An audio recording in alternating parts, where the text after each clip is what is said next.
Look at this. This is a huge bunch of water coming down, and we have found it before it reached the pond. This is all from a little rain today. This is how a flood works. Here it comes. We're going to follow this all the way to the pond.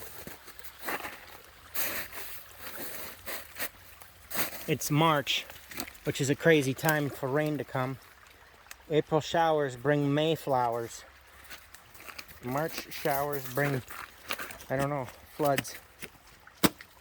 There's something on the ground. I don't know what this is. It's a pillow or something.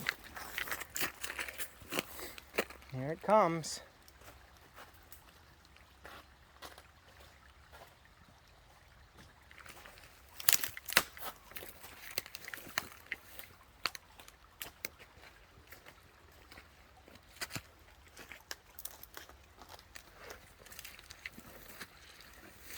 And there it is, way back there, tons of water coming off all the fields above us. That's why it's brown.